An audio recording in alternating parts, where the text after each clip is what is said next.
Apologies, we're going to make a start. Gentlemen, we're going to make a start. Thank you for your patience. I think we've got on top of things. Winmus and Joe have done a great little workaround under stressful conditions, so thanks very much for your efforts at the back there. We've done the introductions. How this evening will run is we will have our Master, Professor Gerald Fogarty, introduce our special guest. We'll have the Warrane Lecture, and then we'll have some time for questions. So some people have got in touch saying they'd love to ask a question, so we'll get to them first, and if there's time we might be able to open the floor to other questions as well. We'll just see how we go. Just so you know, there's no audio going out in the room, it's just going out on our live stream. So we will be using a mic for your questions, but don't be perturbed when you can't hear yourself, but it is you're going out live. So please use the mic when it's given to you, as that will be necessary. So thanks very much for coming, and thanks to all of you, if you are in tune now, who are tuning in online for the 2021 Warrane Lecture given by Sir Peter Cosgrove. I'm going to introduce our Master, Professor Gerald Fogarty, to make some introductory remarks.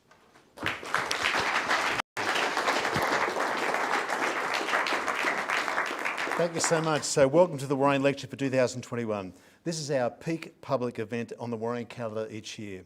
This event helps us to live our commitment to providing access to high quality education, formation and fair debate.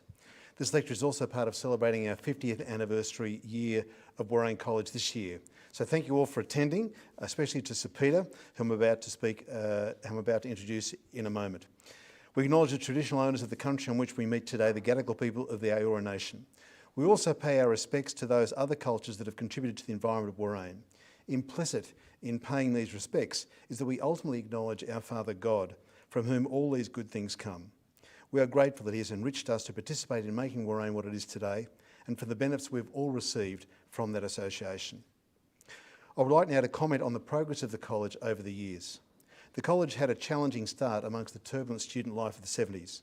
It survived through the fortitude of the founders, the prayers of St Josemaria, the founder of Opus Dei, and the encouragement of the then Archbishop of Sydney, Cardinal Sir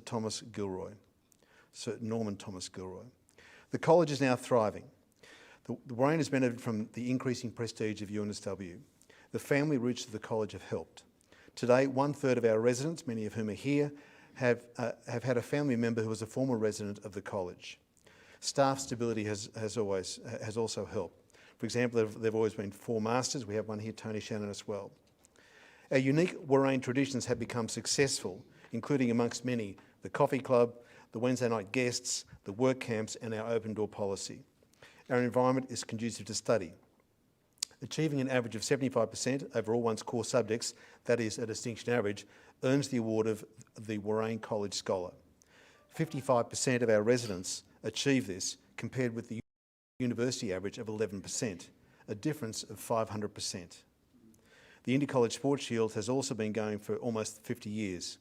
Out of the 8 colleges, Warrane has won this 90% of the possible times it could have been won. We have won and retained the shield for the past 10 years in a row this year. We have the classiest college ball in Sydney, which went ahead last year despite COVID-19, and the 2021 ball is coming up on the 12th of November. We have a wide range of educational and cultural events that help round out the life education of our residents, preparing them for the future. These achievements are even more remarkable when one considers that the college residents are selected on their desire to contribute to college life, not on their ability or raw talent. It shows that we can do more together, which is precisely what Warrane is all about. So this is a group of young men, mostly from regional New South Wales, doing well together. I think we can all agree that Warrane has provided a safe and encouraging foundation for which to excel at university and in life afterwards, and therefore is worth promoting. Many in this room have benefited and have contributed to this success, most in a silent and hidden way, for which we are ever grateful. Professor Tony Shannon, a former master of the college who's here tonight, has tried to capture all this in the official Warrane history, which will soon be available. I would now like to more formally introduce General the Honourable Sir Peter Cosgrove, AKAC CVO MC. We're very grateful that he has lent his statue to support our 50th celebrations here at Warrane tonight. He's well accompanied by Lady Lynn Cosgrove. Welcome, Lady Lynn. Sir Peter graduated as an Australian Army officer from the Royal Military College, Duntroon. He fought in the Vietnam War, receiving the Military Cross in 1971. He has had many leadership roles. He was commander of the 1st Battalion, Royal Australian Regiment, then the 6th Brigade, and then the 1st Division. He commanded the International Force for East Timor, Interfet, which oversaw the peacekeeping mission in East Timor during its transition to independence. He was then Australia's Chief of Army and then Chief of the Defence Force. After the Army, he led a task force to rebuild communities in Queensland after Cyclone Larry in 2000. In 2014, he became the 26th Governor-General of Australia until 2019. These national and international leadership positions make him eminently suitable to deliver the 50th anniversary year Warrane Lecture, which is entitled Australia's Emerging Leadership Role in the Evolving World Order. I present to you Sir Peter Cosgrove.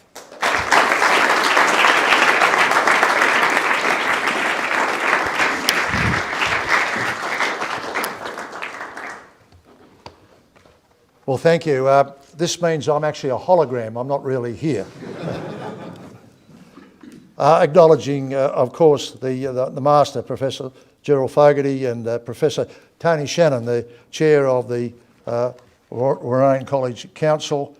And thank you very much indeed to Alex Perrottet, the Dean, for all the arrangements you've taken on our behalf. Father John Watson and Father Paul Grant, my respects to you as well. And there's some person in video land out there, Greg Shannon, if you're watching, my hellos to you.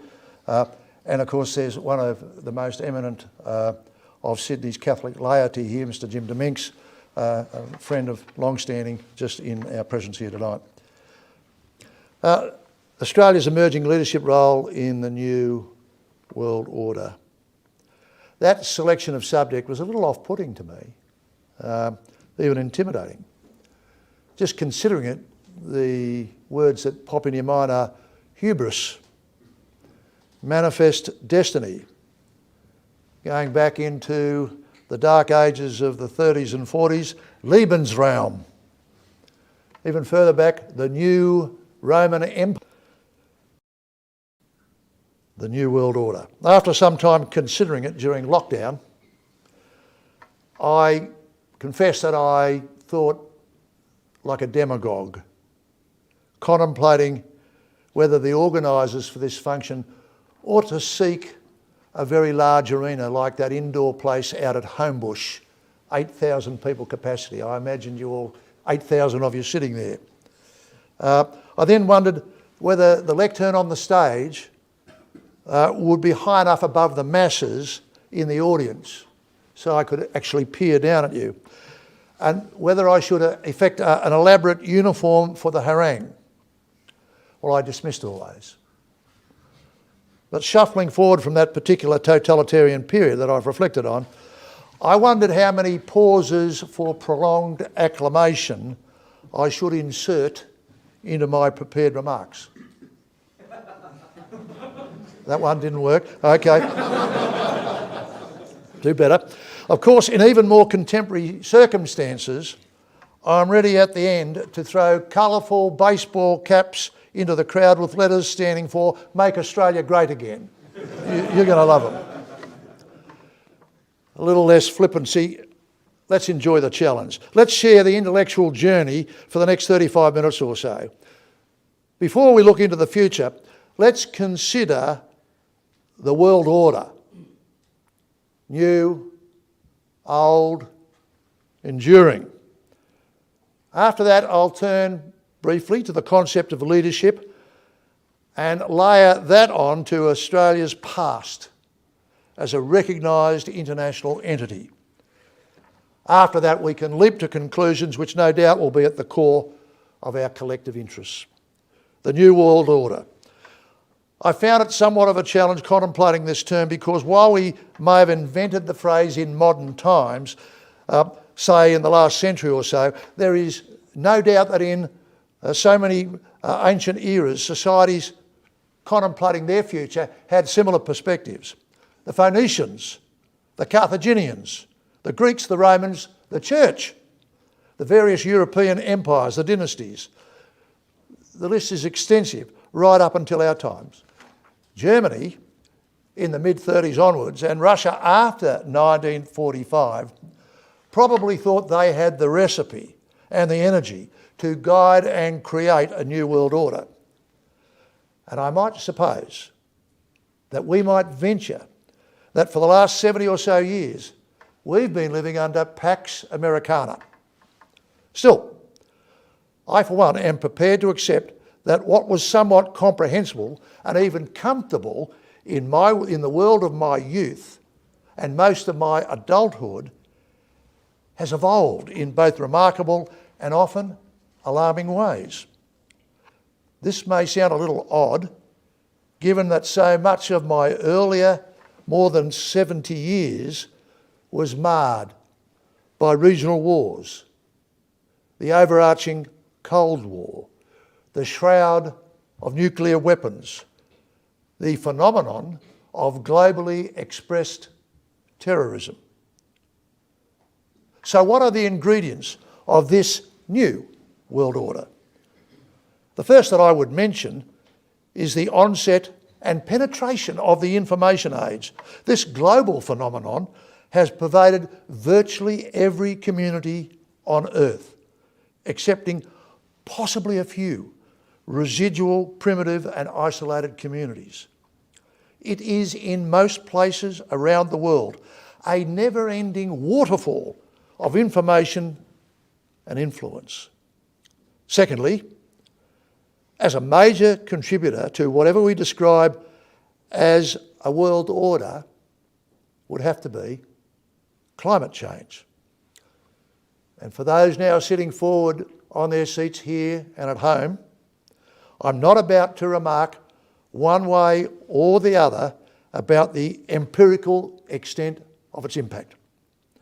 Suffice it to say that if enough people, enough communities, enough nations believe it to be a vital factor, then it is. And finally, let's not forget in the New World Order, good old major power competition remains a continuing factor in the world order circa 2021, with at least one new player on centre stage, China. I bet that just about every one of you, though, would have a differently structured New World Order. But let's just use mine in order to visit the notion of our place, our activities, our perceived role, our leadership existing or emergent in the world as we see it. Leadership and its forms. Talking about leadership now. By my lights, I've been a seeker of the holy grail of leadership since infancy. I vividly recall that I led a revolt and escape from my neighbourhood kindergarten back in about 1952. By the way, it didn't succeed, but we went pretty close. My error was to only involve the boys in the escape, leaving the girls incarcerated.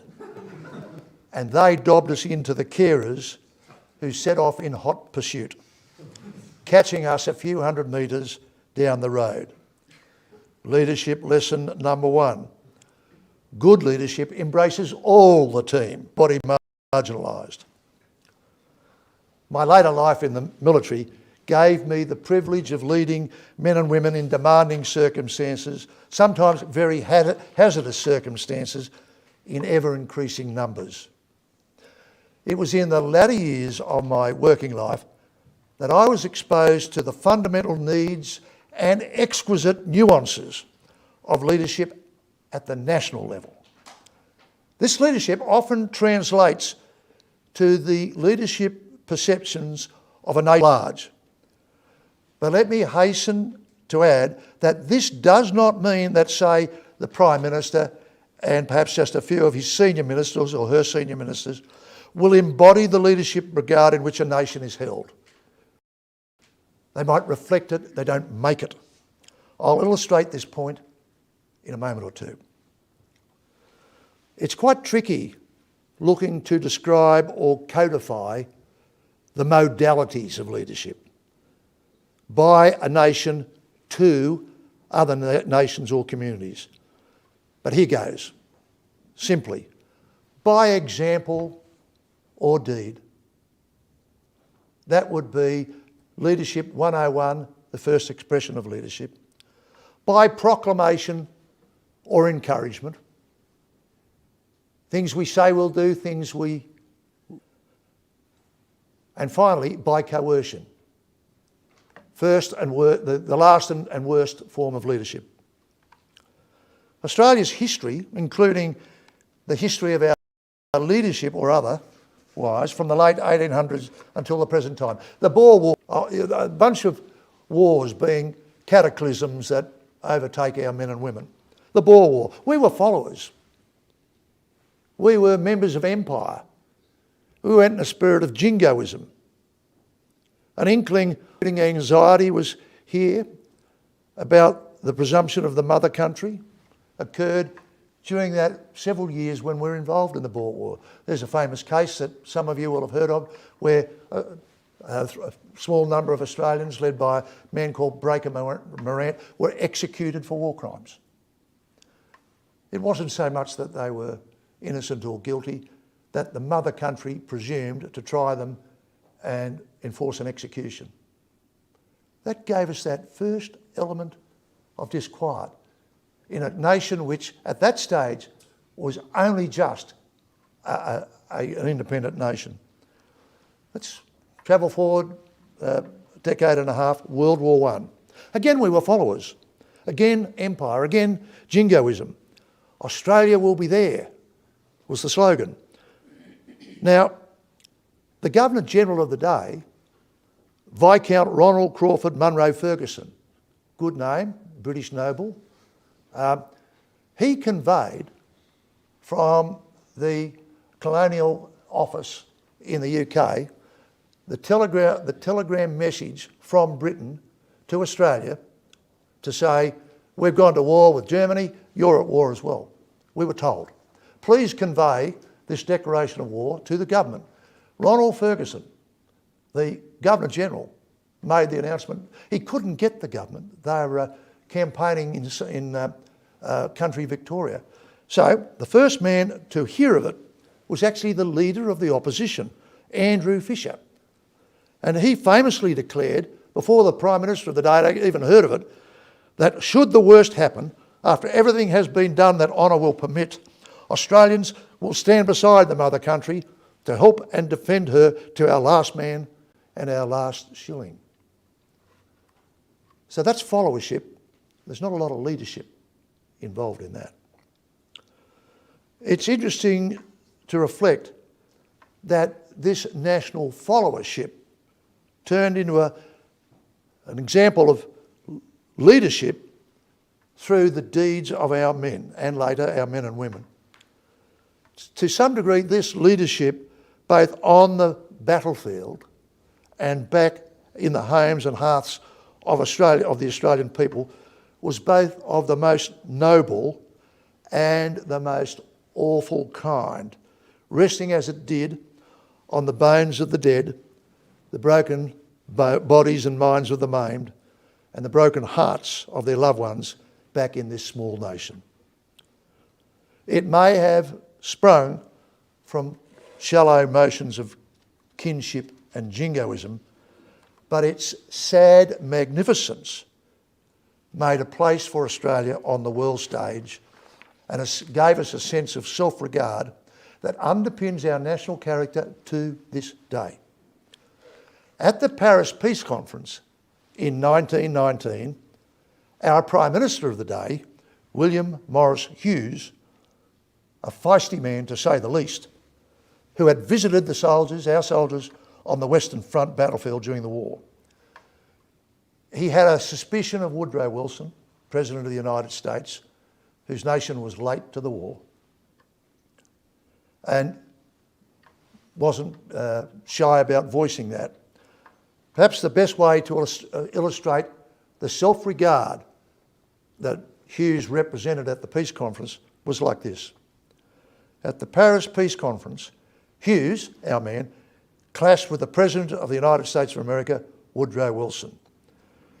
When Woodrow Wilson reminded him that he spoke for only a few million people, the population of Australia, Hughes replied, "I speak for 60,000 dead. How many do you speak for?" And in Australia, that sense of course, justified, we were there, we sacrificed, became part of the legend and part of the DNA today. World War II.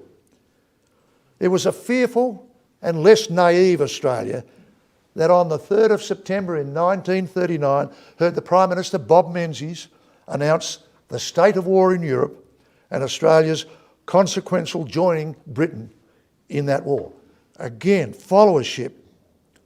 But my sense, from my reading and my parents, who were of that generation, my sense of it is that there was less automaticity, less enthusiasm, and more a sense of obligation, and in an ironic sense that nothing less would do honour to the sacrifices made in 1914 to 1918.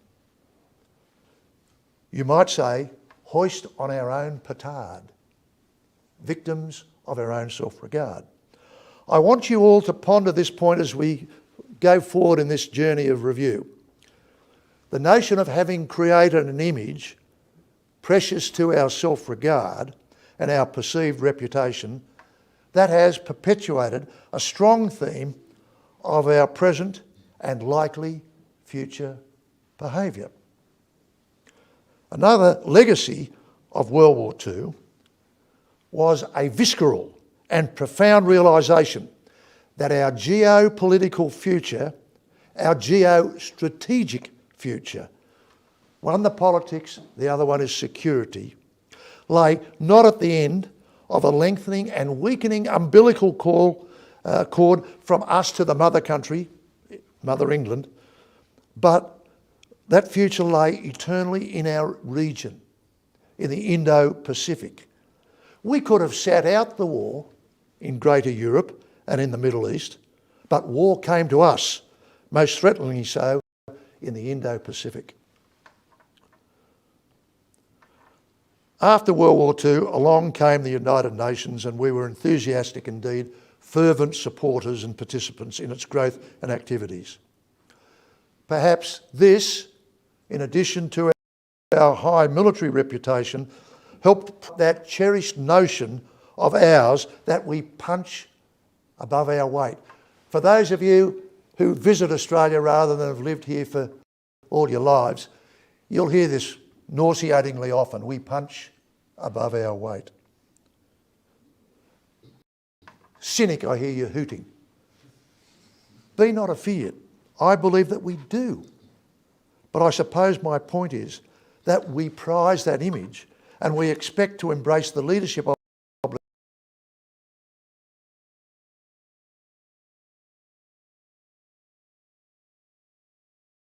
obligations that go with it in war-torn countries and in the halls of diplomacy, where it may well be found that we punch above our weight. Mobilisation of Australia in the course of the war in the Pacific positioned the nation for what followed an economic explosion post-war, domestic prosperity and a great boost in international trade, together with a great and successful immigration program. This levered our international profile, our international access and our globetrotters. Critics would say omnipresent and brash. So R.M. Williams and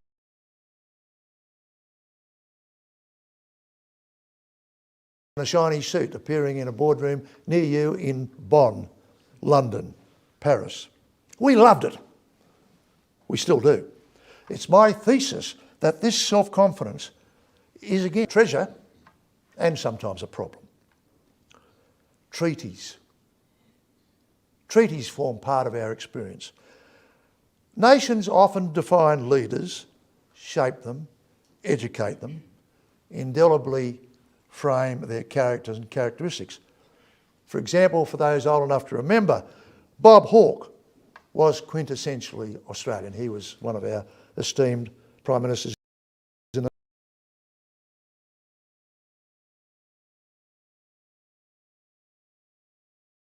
90s. But leaders don't define nations.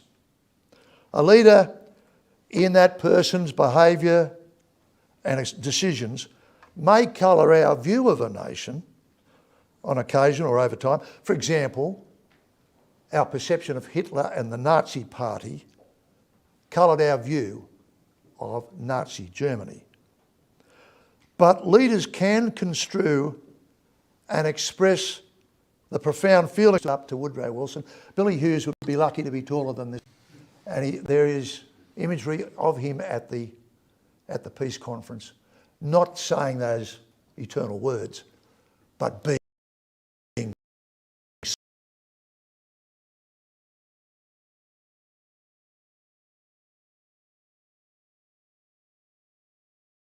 seen.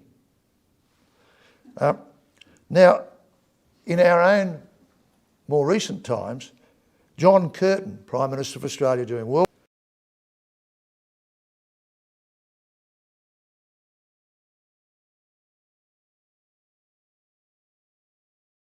and he made a speech, and I'll only quote the one or two sentences from it.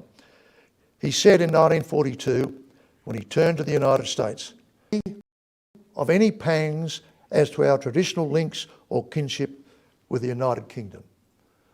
I'm led to believe Winston Churchill, that famous and wonderful wartime leader of Great Britain, was apoplectic. But Curtin was playing for Australia. And Australians said, you're right, we need help. Now, from the serious stuff of global wars to sport. Sport for Australians here at home and anywhere else in the world is peaceful war. Some may groan on about the shallowness, indeed triviality of sport within the human condition, when there's abundant suffering and need and ignorance demanding relief. But I say to them that Canute, like King Canute, who ordered back the tide, this is a tide that will never be turned back. Of course, whenever the seriousness of life confronts us, we park this obsession, but sport always will re-emerge. I was involved in the very serious life and death issue of achieving and retaining security in East Timor in September 1999. Previous day, and we're getting on with the job of preventing violence and arresting people, and gun battles had to take place. I looked out of the first floor window of the building that I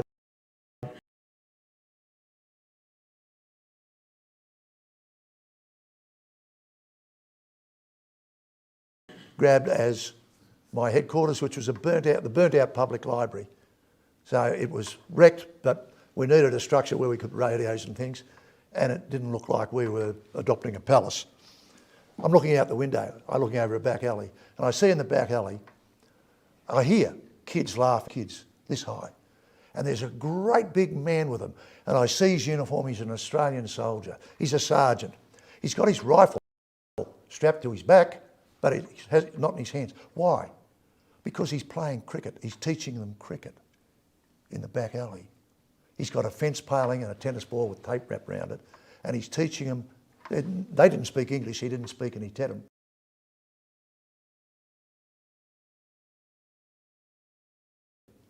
But he's showing them, and they're having a ball, kids running after the tennis ball.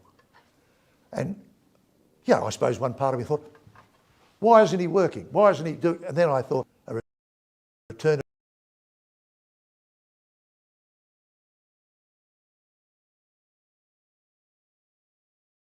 normality and kids laughing.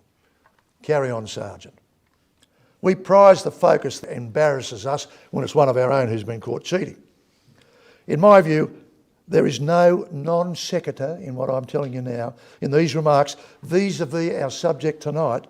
Rather, I believe it illuminates part of our national character, wherein we seek to participate, and if appropriate or inevitable, to help lead. In today's world, we could adopt some of the principles of peaceful war, sport in any form, to decent dealing one with another. So I've strayed into the realm of anecdotes. I give you a brief apology, but you're going to get another one. On the 26th of December 2004, Boxing Day, Lynn and I were out on Sydney Harbour in some very rich man's pleasure craft. It was wonderful, wonderful, beautiful weather, yachts, racing, and my phone rings and I'm told that there's been some enormous seismic event in the Indian Ocean, and that we don't know very much now, but it is big. So I managed to get the rich fellow to drop us off.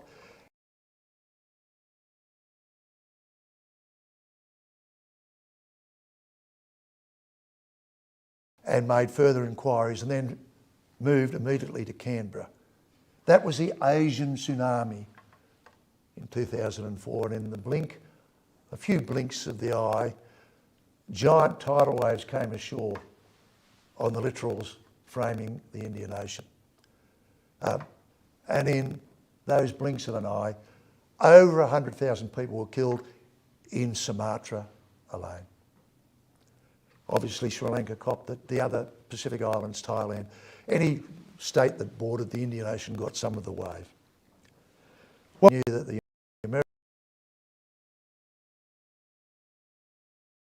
Americans would go to Thailand and do what they could. If you like, we took on providing immediate assistance to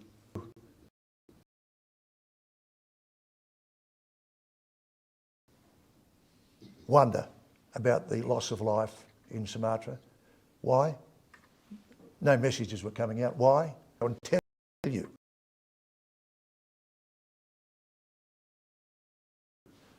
They were dead, injured, displaced and in very poor shape. Australians, led by the government, which gave $250 million grant, $250 million soft loan, never repaid, but it was called a loan. And that was matched by the Australian people who, out of their own pockets, gave $500 million. I have to remind you that at that time, we were at odds with Indonesia because we had the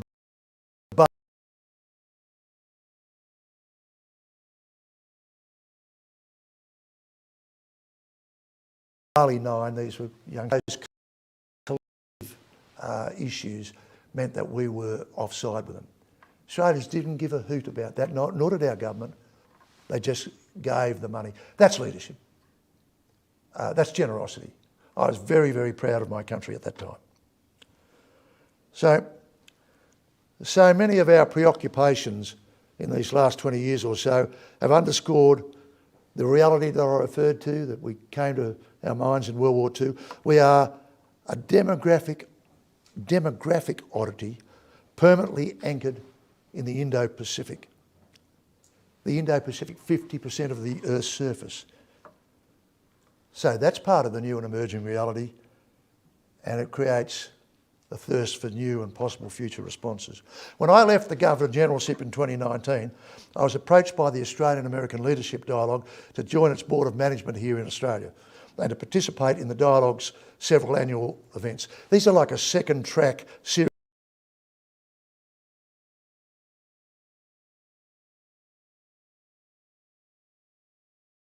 of dialogues between interested and informed Australians. I readily joined up because as Governor-General, owing to the mismatch between a fully apolitical pseudo-head of state here in Australia and the fully political President of the United States of America, Governors-General don't visit the United States officially. Of course, I hosted Obama when he came here on both of his visits, and then Vice President Biden and later Vice President Pence when they were both here. But I'd been on starvation rations, so to speak, in terms of meaningful dialogue with our great friend and ally, the US, over those 5 years in the vice-regal appointment. You won't be surprised to know that the major focus of those fascinating conversation since I rejoined in 2019 has been the Indo-Pacific. I said it was a vast area of over 50% of the Earth's surface. Well more than 30% of the Earth's population live around the Indo-Pacific. It's also a mix of great economies, powerful currents of activities and aspirations, and a great many developing economies that is struggling to cope.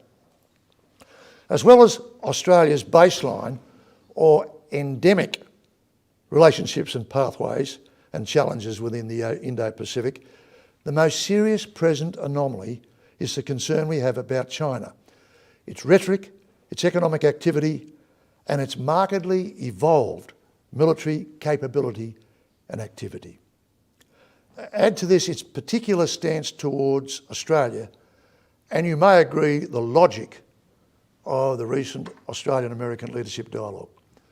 Putting it on the record, my wife and I have been to China. One of our sons is married to a wonderful Australian-Chinese woman, mother of one of our grandkids with another one on the way. I've visited China on many occasions, both corporately, privately, and as Governor-General. I've hosted President Xi in happier times and been hosted by him again in happier times. We were accorded great kindness, hospitality and eminence in China. I really want us to get back on terms with China.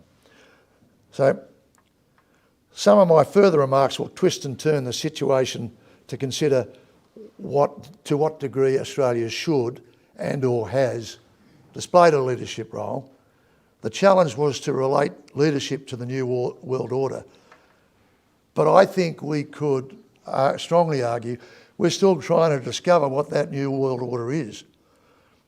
Of course, I could now say, let's park China for a minute and we could concentrate on climate change. But that crucial issue must be handled in tandem with the rest of our situation, not seriatim with the ordinary but urgent needs to avoid, deter or survive conflict. To be absolutely upfront about conflict, Australia, all Australians would be aghast at the prospect of conflict in the Indo-Pacific, especially any that engaged military forces of the major Indo-Pacific powers. So climate change, significant subject, it might warrant, probably does demand a separate detailed discussion like this of its own to consider Australia's stance and response and leadership obligations in the realm of climate change. But I have to move on to address something urgent, pressing, and it's not going to wait till 2050 for resolution. Back to China. In consideration of how on earth we find ourselves in this undesirable position vis-à-vis China, let's note the trajectory of the relationship with our great power neighbour over the last 20 years or so. The 20 years I've just mentioned describes a very sharp and powerful economic growth and trading energy of the Middle Kingdom. In our bilateral trade with China, it went from being a promising customer and growing supplier to becoming central to our own rapid economic growth. At the same time, the leadership of the People's Republic embarked on a huge program of expansion and modernisation of China's armed forces. Again, during that expansion and modernisation, the same leadership quite evidently stated ambitions within the Indo-Pacific concerning claimed sovereignty, and well beyond that in terms of its expressed economic power. Here I refer to the trappings of the Belt and Road Initiative. Now, the impact of these lines of activity forced our undivided attention. It challenged some of our early assumptions. It created a dilemma for which we were unprepared. I'm going to use a term now which I may have coined, but it works for me. I think Australia has an invisible but hugely important and powerful quality which is innate, but has been shaped and fortified by our history as a nation. I'm going to call it our moral sovereignty. That is, a body of our beliefs and concerns which are at the heart of our self-image as a democratic and fair-minded national community. Now, while it's not reasonable for Australia to cast its eyes around the world looking at other nations to criticise, looking for other nations to criticise for their behaviour, equally, when nations turn not only a deaf ear to us, but seek to intimidate us with punitive measures, it may be said that our moral sovereignty is threatened. To acquiesce is to be diminished in an unacceptable way. So where is the leadership factor in this? Now, apart from the sticks and stones element of China's punitive program towards Australia in these recent months, the economic damage has been real. Australia quickly realised that we had too many economic eggs in China's basket and has sought to diversify our markets to limit the damage to our export earnings. This worked very well, with the notable exception of several industries. Of course, we want to get back onto better trading terms with China, but not at any price. If there is to be a leadership question on this, my view is that many global onlookers looking on this contretemps will have noted that we did not roll over and that this use of economic power by China has not to date succeeded. To continue on this theme of leadership, while Australia has never been a militant or a militarised nation, we are exposed to geopolitical forces that under certain circumstances are a significant threat to us. Military capability developments in the Indo-Pacific have been of great concern to us for some time. Simply, in acknowledging that we have to respond to our vulnerabilities as an independent nation and, possibly in concert with allies, or just pull our heads in, we therefore have chosen through the recent AUKUS agreement to respond in a way consistent with our history and our national character. We have a long way to go on this pathway, and we here might all hope and pray that in the meantime common sense prevails and cooperation prevails over conflict. My view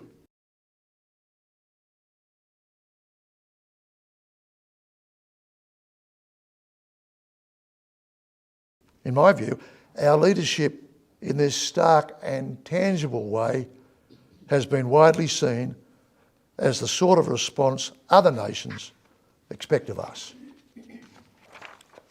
In conclusion, ladies who might be watching, ladies and gentlemen, this was a very interesting, if challenging topic. You see, one man's bloviating on leadership is someone else's cant or bombast. You've had it in spades. Many of you will have other fundamentals of the New World Order that you would prefer.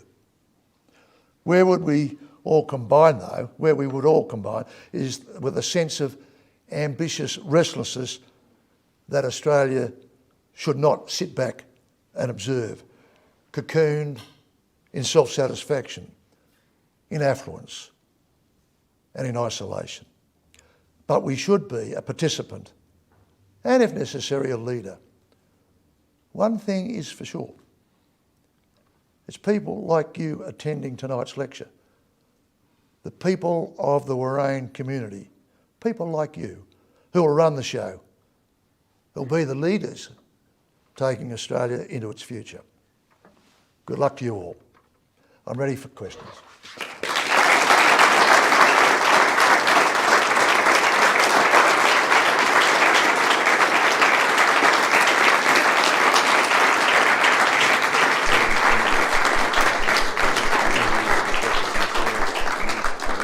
Joe. I'm just going to wander up and take a few questions. Have put their hand up beforehand. If we do have time for some others, I'll ask for a raise of hands and we'll see how we go. Our first question. I'm just going to wander up and take a few questions. Some have put their hand up beforehand. If we do have time for some others, I'll ask for a raise of hands and we'll see how we go. Comes from Michael Quinn. Thank you so much for tonight, Sir Peter Cosgrove, and for your service to our country. I just wanted to canvass your views on China's social credit score system. I just wanted to see if you thought it was a good thing, and to relate that back here to Australia. Do you think we'll have worthwhile freedom when we have restrictions, vaccine passports, and other regulations imposed upon us? Do you think the Anzacs would be happy with the way we are making our country today? Thanks, Michael. It's a complex question. I'll try to keep the answers sort of compartmentalised. I know about China's social credit arrangement. It may work in what is over the eons, relatively homogenous communities where conformity is not a sort of a criticised behaviour. But I worry it would never work in Australia because we're like a school of fish that only comes together from time to time. We don't like the thought that we are made to conform. I'll give you an example. We have lots of people who are anti-vax. They are in the minority, and if you're strong on being vaccinated, you'd rather they did get vaccinated. But I wouldn't want to see them subject to a social behaviour score. You wouldn't get many points. Or what happens then? Are you not available for elevation, advancement, amenity? You know, what is the penalty for being a low scorer? This is a nation of 25 million individuals who coalesce into families, communities, etc., and from time to time at a polling booth. And they've all got opinions. We can shape those opinions, but nobody's obliged to receive them. The only opinion they're obliged to receive and deal with is the law. If it works for China, fine, but I can't praise it because it's alien to my experience. I don't think many Australians would welcome it as a system that would advance or benefit Australia. Now, the second part, the Anzacs are to be baffled by us all. We're in the information age. What would an Anzac do if an 8-year-old walked up and said, "Did you see that movie the other night, Harry Potter?" Yeah, beyond their experience. We could as well be on Mars. We look the same. After a while, they'd understand our vernacular of today. But, we remember that single ongoing feature: courage, fortitude, cohesion, sense of community, service before self.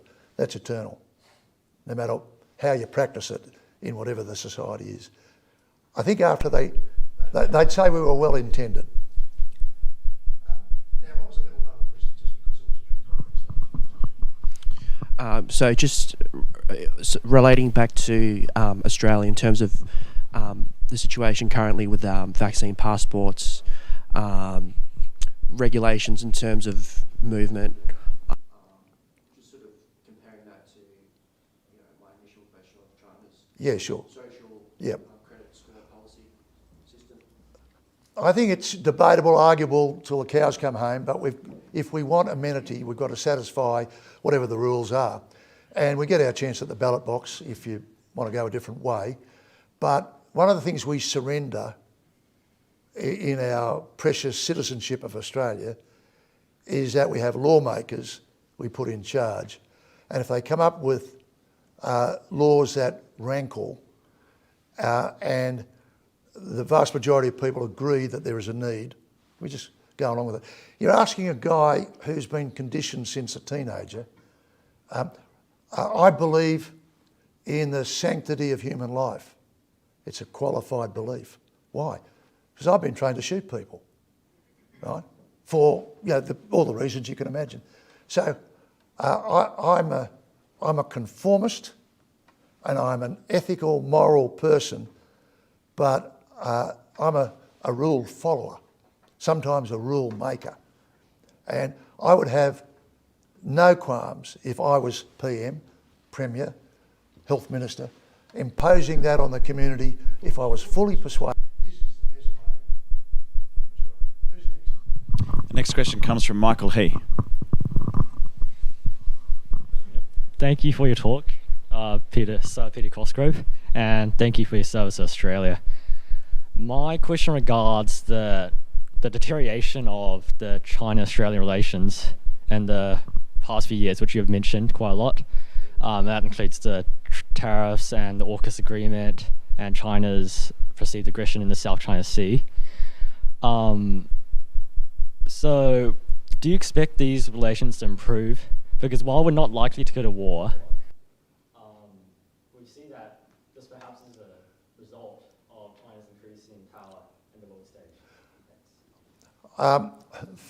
First principles, China is entitled to be regarded as a major nation one of the major nations on earth. Size, economy, history, culture, all of the sinews of greatness are there. On the other hand, we all inhabit the same space, and there's now tradition and a body of law that would say some of the things China wants are simply bullying behaviour. And we cannot, for example, say, trade of all nations cannot pass through the South China Sea because it's territorial waters for China. China would point out, no, hang on, as soon as we've got it, because it's historically ours, all you guys will be able to sail through there. But it's the looking at the centuries of usage when China, for whatever reason, didn't seem to extend any claims, but now is. It's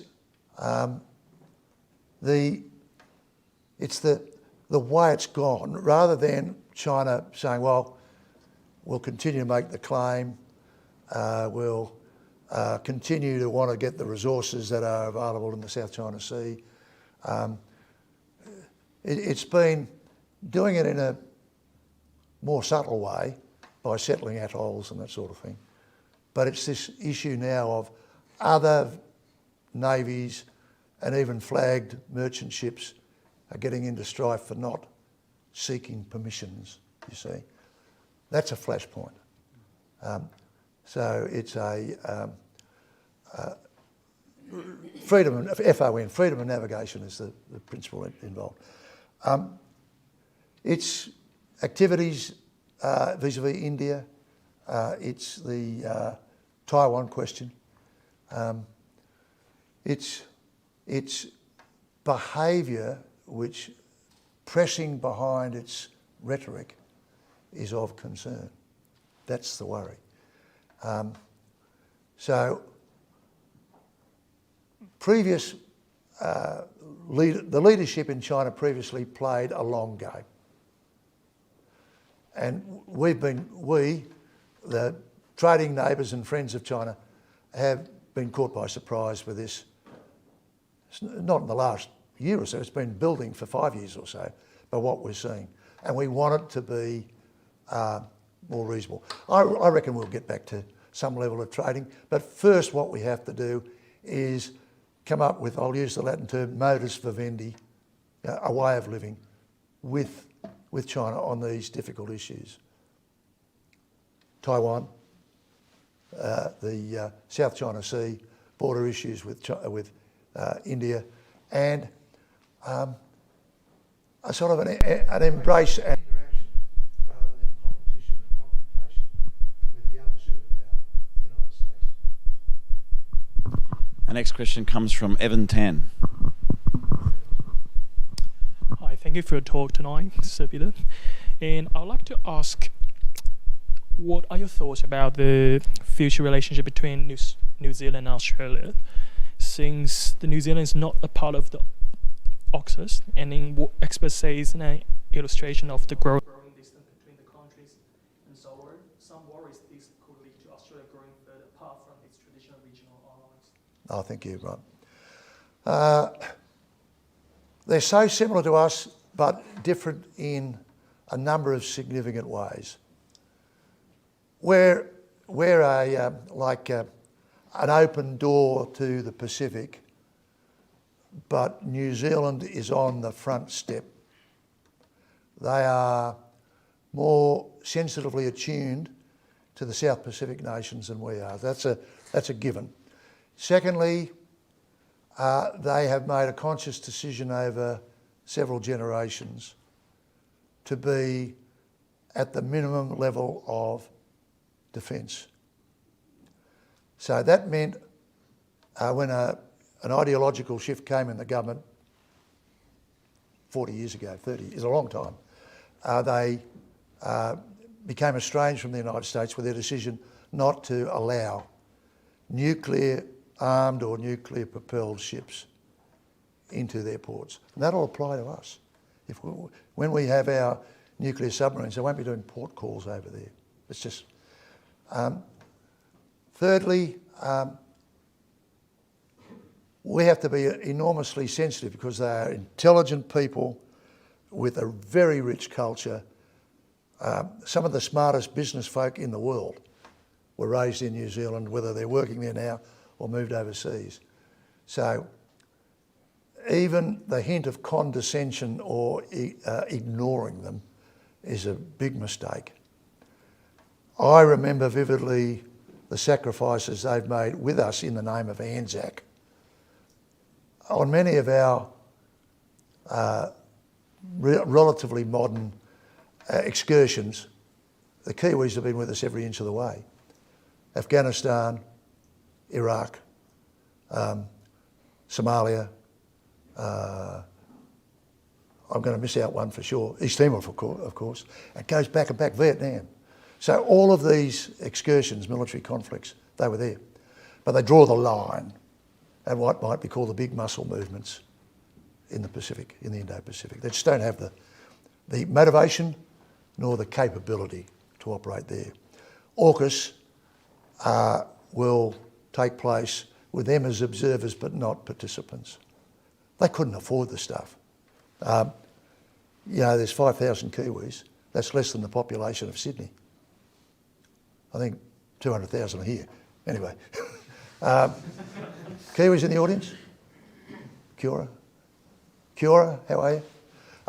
So I'm saying, as far as AUKUS is concerned, they are part of what we call the Five Eyes. That's an intelligence sharing arrangement, and they'll continue with that because their brain power is second to none. But it's when you're talking the technical stuff. Very, very expensive. And their ideology and their budget doesn't go to that. Our final question comes from Francis Gonzaga. Thank you for your talk, St. Peter, and thank you for your service. So my question is, how can Australia take a stronger leadership role in the Indo-Pacific when the wider international community doesn't take us as seriously? Like in the recent G7 summit, you'd be pretty hard-pressed to find Australia even mentioned in any international news outlet. And in the upcoming COP26, ScoMo's debating whether or not he should even go. I mean, he's going now, but it made headlines. And even at the Paris Peace Conference, Billy Hughes was only able to engage and assert himself through a multilateral institution. So in this new stage, when we're trying to the followership theme of Australia and engage more in a leadership role How do we exactly do that with China on the rise? Thank you. Francis, I think leadership should be thrust upon you. I don't think that Australia ever ought to enter an economic situation, a climate change situation, a security situation, you name it, and say we'll lead on this. I think we should be forthright, intelligent, very moral in what we do, and if that creates a good example, so be it. You can't go into the Pacific and talk to a Pacific Island leader without hearing climate change in the first paragraph, if you're an Aussie, because it's felt that we are a giant emitter, we're wealthy, and we're watching them with indifference as the water comes in, you know, the levels rise. And I'm not going to debate the science of that, but it's a reality. So it's in your life, if you like, it's sort of reverse leadership. We'll go to Glasgow and we'll sign up for zero by 2050. That's why ScoMo was not going to go. I don't want to defend the Prime Minister here. He's a big boy, he can defend himself. But I'm saying, why would he have gone to Glasgow to say, I haven't got a deal? Yeah, he'd go there for a kicking. And you'd be mad to do that. He's going there, and there'll still be demonstrations at home, because now he's forgotten about 2030, you see. And he'll still get kicked by his own side because you're going to lose all the jobs. And so, but he'll go there and he'll have an announceable. And, you know, if you stand around those halls of government and the bureaucrats for long enough, and even a lot of the scientists, you'll find out that a lot of the other people whose rhetoric says, we're going to do this by 2030, no, they're not. They haven't made a start. And if we all did it and China was still emitting like it is, that will make a couple of percent difference. So leadership ought to be on the areas where you feel so strongly. We don't want the rest of the region to do with China, AUKUS, all that. We don't want them to say, by jingo, look at that. Australia's now a leader. No, we're just saying we're not going to be the weak pushover that we might have been if we hadn't decided enough's enough. We'll spend money, and that's not money to take our military somewhere else and punch somebody in the nose. It's for the defence of this vast landmass and its territories and its trading routes. Choke points all over the Indo-Pacific.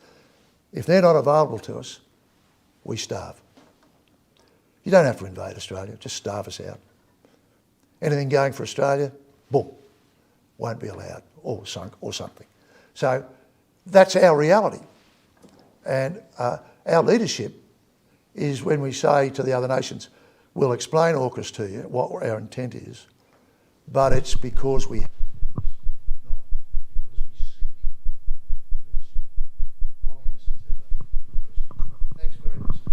Thanks very much, Sir Peter, and being so generous in your responses to those questions. I'd like to now call up the President of Warrane's Activities Committee now that he is here, John Paul, to say a vote of thanks.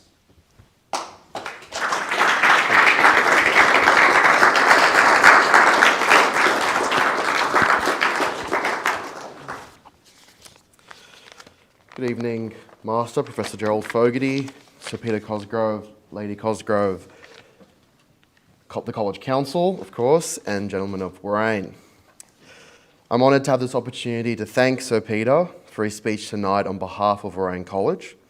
In this landmark year for Warrane, you have delivered an eminent address on a topic of great pertinence to our nation. As has been alluded to by our Master, this is our 50th year, and in this 50th year, our college lecture sits at the peak of our academic calendar. The prestige and centrality of the Warrane Lecture in the academic year, particularly in this 50th year, can be attributed to a long list of dignitaries who have delivered an address in this same place, as well as their unrivaled prowess. Sir Peter, your service to our nation and dedication to public life render you truly a guest of honour, with incomparable expertise, and so we are grateful for your speech this evening. Just on your speech this evening, I have a few notes. You started off with a great explanation of the jingoism and dedication to empire in the early days of our great nation, in the early days of this Commonwealth, and the way in which we developed over time into the Second World War, into Vietnam, and to now, with different strategic goals, initiatives, and an incredibly different relationship with the nations to whom we subscribe. Of course, you mentioned the shift from the United Kingdom to the United States. So from the shift of jingoism to today, you've given us a great panoramic view of our history. And as a student of international relations myself, there's that perennial question that comes up so often, which of course I don't claim to have the answer to, which is, in what direction will our great nation head into the future? Well, in your panoramic assessment, you've spoken about the past, the present, and of course, the potential in our future. So on behalf of Warrane College, and in particular the students here tonight, I would like to thank you for delivering the 2021 Warrane College Lecture. As a token of our gratitude, I'd like to present you and Lady Cosgrove with a few gifts. Thank you. Thanks very much indeed for those kind words. Thank you. So just some...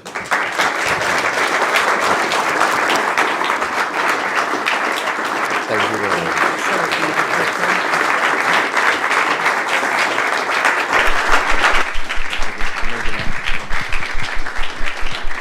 Thanks very much. No, that's great. Thanks very much. I'll just sign it off.